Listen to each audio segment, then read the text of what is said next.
है जी। बस तवज्जो करें, मौला अली का दौरे खिलाफत, इस्लाम की एक शहजादी है, चेहरे पे नकाब है, गर्दन झुका के रास्ते में जा रही है। और बेटियों सुनो, दरसे इबरत है ये, गर्दन झुका के जा रही है। अचानक सामने से एक जवान आया, वो अपने काम से जा रहा था, हवा का झोंका आया, बच्ची के चेहरे का नकाब उड़ गया, और जैसी नकाब उड़ा जवान की निगाहें बच्ची की आंखों पे पड़ गई। जैसी आंखों पे निगाहें पड़ी हैं, घर गया जाके न दिन को करार न रात को सुकून है, करवटें बदलता है। अगला दिन आया, उसने अपने घर की खातिमा एक बूढ़ी औरत को बुलाया, बुला के कहने लगा, माँ मैंने एक खातून को देखा है, शायद वो फला जगह की रहने वाली है, माँ मेरा पैगाम उस तक पहुंचा दे, मैं उससे निकाह करना चाहता हूँ। खातून उस बेटी के दरवाजे पर गई, कहने लगी, बेटी एक जवान की निगाह तेरे चेहरे पे पड़ी है, वो तुझसे निकाह करना चाहता है। खातून ने कहा था, माँ जरा पूछ के आ, आखिर उसको मेरे अंदर क्या अच्छा लगा है जो वो मुझसे निकाह करना चाहता है। खातून वापस आई, जवान से कहती, बेटे उसने कहा है कि तुझको उसके अंदर क्या चीज अच्छी लगी है जिसकी वजह से तू निकाह करना चाहता है। जवान कहता है, माँ जैसी हवा ने झोंके ने आकर के खिलवाड़ किया और उसके चेहरे से नकाब पलटा था, मेरी निगाह उसकी आंखों पे पड़ गई थी। ए माँ, उसकी आंखें इतनी मत भरी थी कि आज तक उसकी आंखों की एक झलक के लिए तरस रहा हूँ, बस चाहता हूँ उससे निकाह कर लूं। इतना सुनना था, वो खातून आई है, आके बेटी से कहती, बेटी तेरी आंखों पे जवान की नजरें पड़ गई है,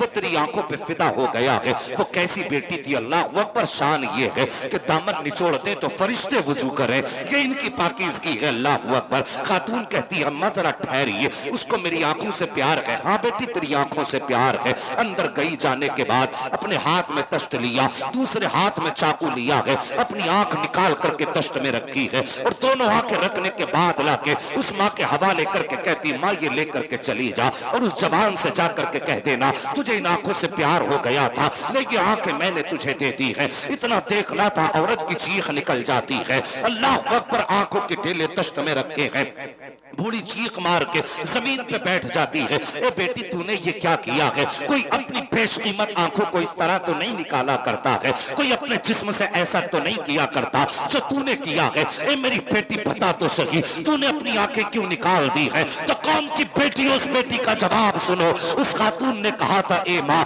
कल जब कयामत का दिन होगा, मुस्तफा जाने रहमत भी होंगे, उनकी बेटी सैयदा फातिमा तो ज़हरा भी होंगी, अगर मैदान कयामत में सैयदा ने आंखों के बारे में पूछ लिया तो मैं अपनी आंखों का जवाब क्या दूंगी? खातून ने कहा था, ए माँ जिन आंखों की वजह से मुझको सैयदा के सामने शर्मिंदा होना पड़े, मुझे इन आंखों की जरूरत नहीं है। ए माँ मैं बगैर आंखों के जी सकती हूँ, लेकिन खातून जन्नत के सामने रुसवा नहीं हो सकती। सुभान अल्लाह। नारे तकबीर, नारे रिसालत, उलमाए अहले सुन्नत, अल्लामा मुफ्ती हम्माद रजा साहिब क़िबला, नारे तकबीर।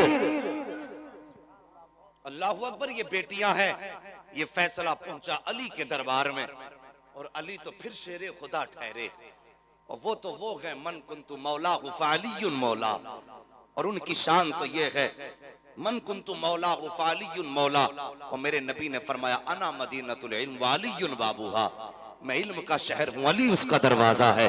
और जब ये कहानी हजरत अली के दरबार में पहुंची, आंखें बरसी हजरत अली की, अल्लाह अकबर। वो आंखों के ढेले उठाए, बच्ची की आंखों में रख दिए, फरमाया, बेटी इसके कहने से नहीं, अली के कहने से इससे निकाह फरमा ले। यार सोचो, ये थी बेटियां, और आज हमारे घरों की हकीकत देखो। आज हमसे हमारी बेटियों की इज्जत महफूज नहीं। क्या अखबार में नहीं पढ़ते कि फला के बेटे ने फला की बेटी की इज्जत लूट ली, उसने उसको छेड़ दिया? यार हया करो। और तुम किसी की इज्जतें लूटने नहीं आए थे, तुम तो लूटती हुई इज्जतें बचाने के लिए आए थे। क्या तुम्हें अपनी तारीख याद नहीं?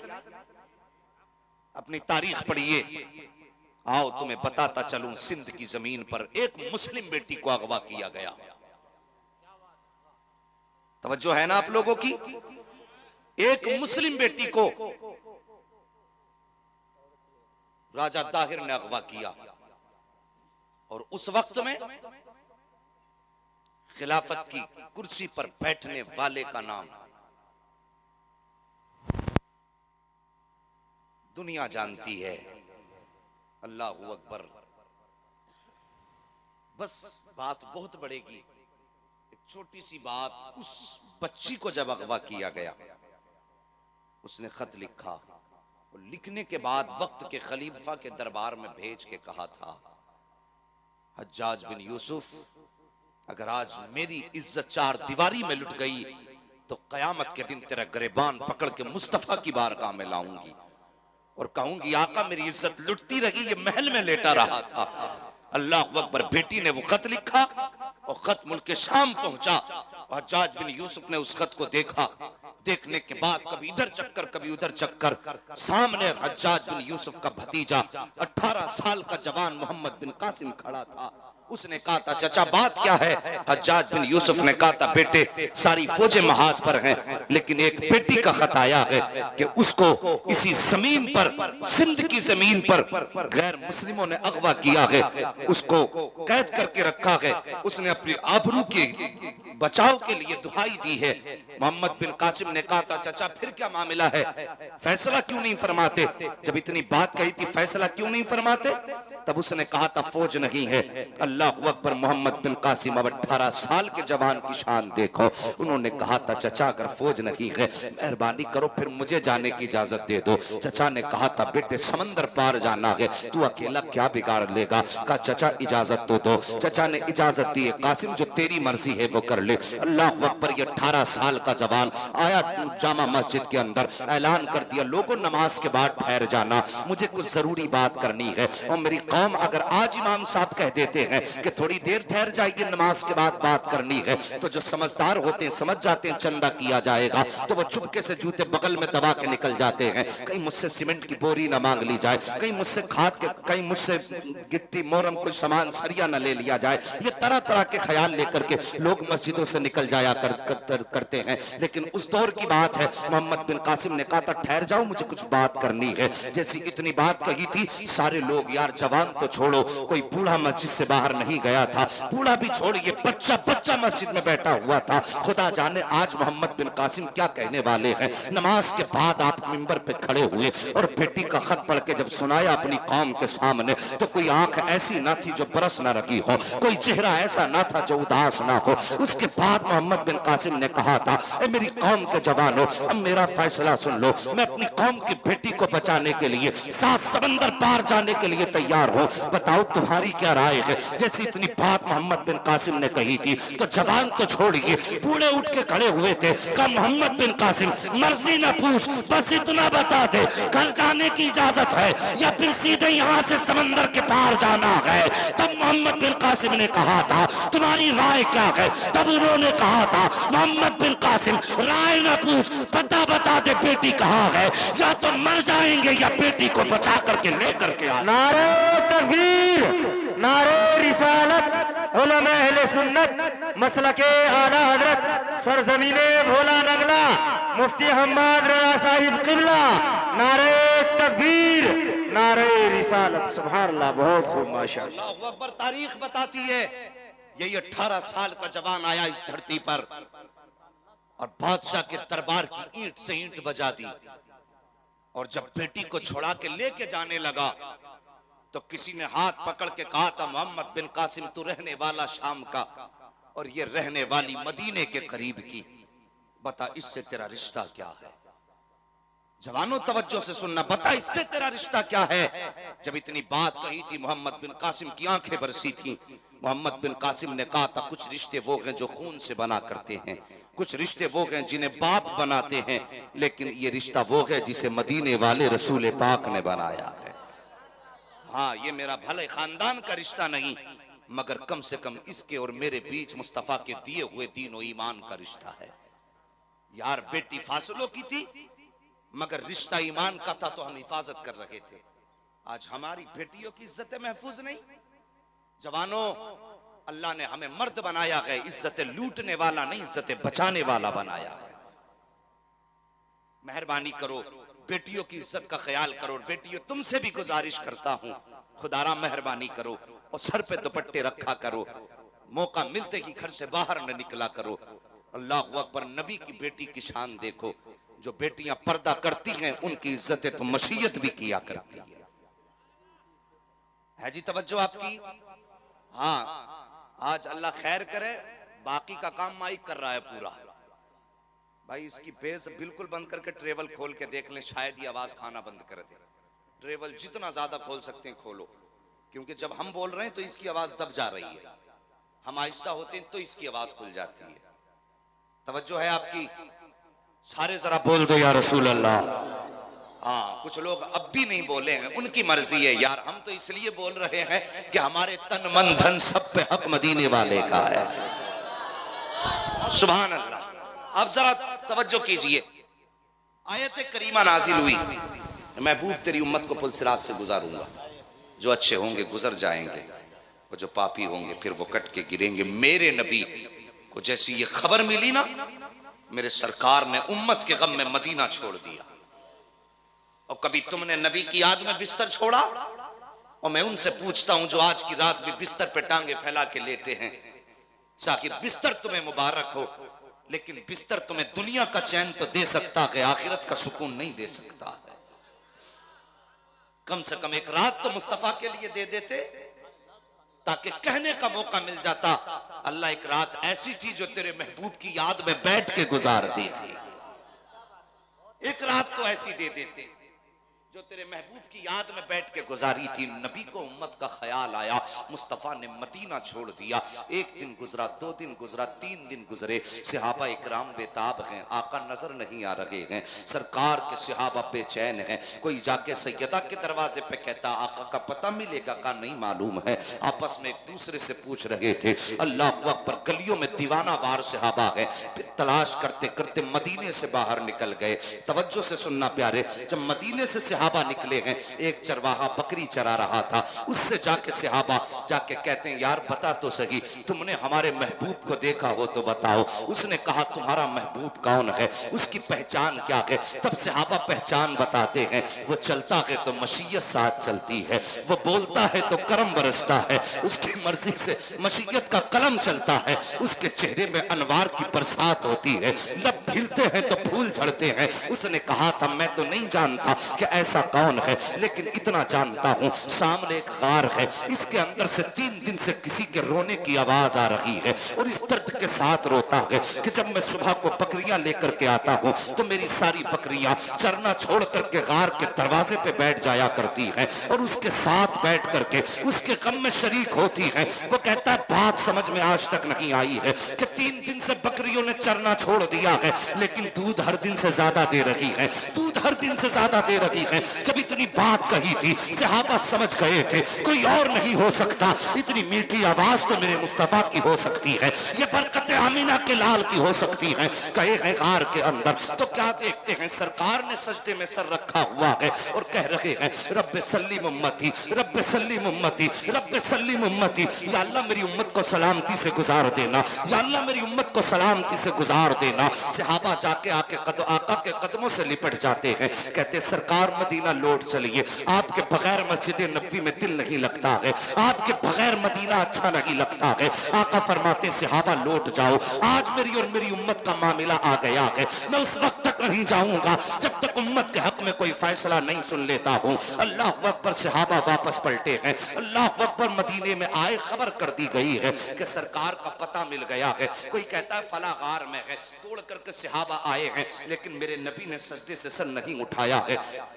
आखिरकार अबू बकर सिद्दीक आए, कदम पकड़ के कहने लगे सरकार सजदे से सर उठाइए। आका फरमाते अबू बकर क्या बताऊं, आज मेरी उम्मत का मामला आ गया है, मैं ऐसे सजदे से सर नहीं उठाऊंगा जब तक उम्मत के हक में कोई हतमी फैसला नहीं मिल जाता है। जब ये मामला हद हो गई, किसी की बात ना मानी गई, तब किसी ने कहा था जाओ कोई जाके नबी की शहजादी को बुला लाओ, कोई जाके फातिमा ज़हरा को बुला लाए। फातिमा वो है जिसकी ना कभी खुदा ने टाली है और ना कभी मुस्तफा ने टाली है। हजरत सलमान फारसी आए हैं, तोड़े तोड़े सैयदा की चौखट पे आए, आके कहते सैयदा दरवाजा खोलो। का किस लिए? का मुस्तफा का पता मिल गया है। कहा है मेरे बाबा, बेटी बेटी हुआ करती है साहिब, बेटी बेटी हुआ करती है। जैसी सैयदा को पता चला है मेरे बाप का पता मिल गया है, फौरन आपने अपने सर पर वही 17 पैबंदों वाली चादर डाली है और मदीने की औरतें दाएं बाएं हैं, बीच में सैयदा चल रही है। अल्लाह अकबर, नबी की बेटी की शान देखिए, सहाबा कराम की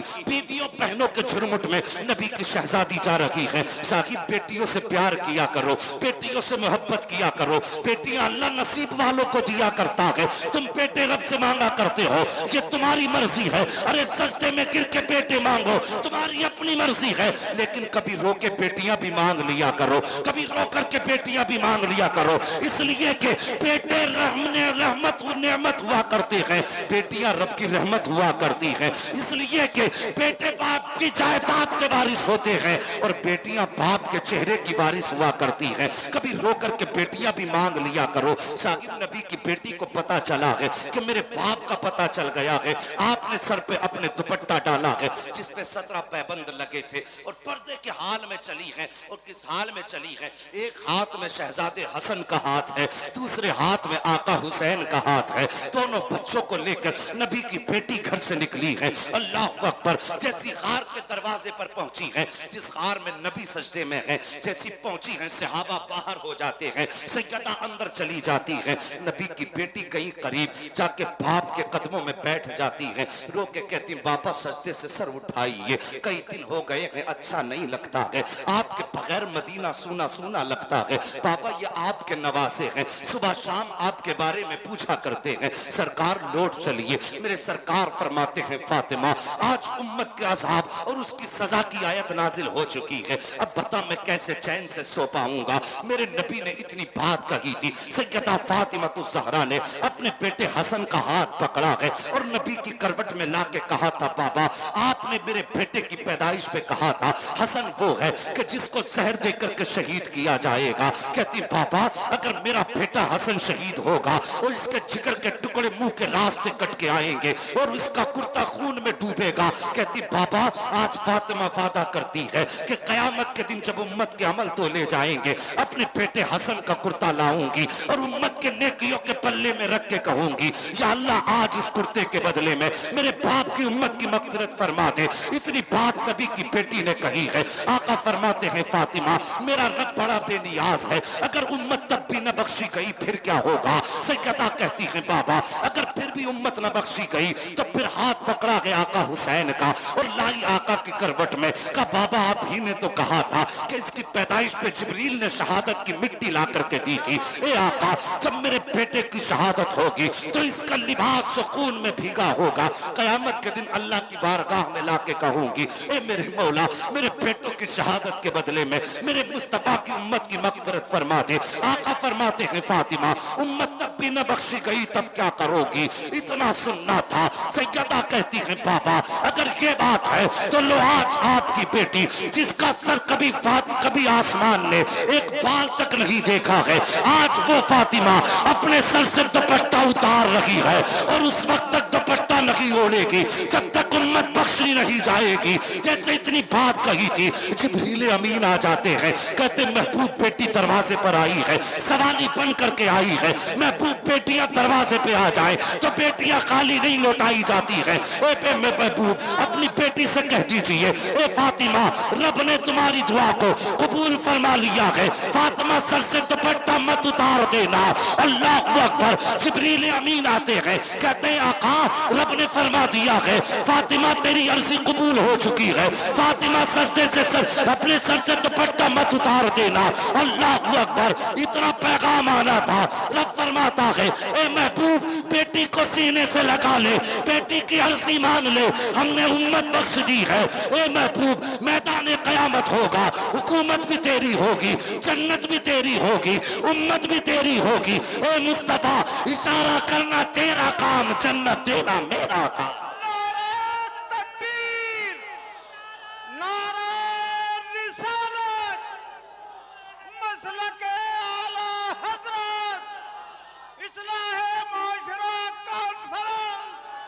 मुफ्ती हम्माद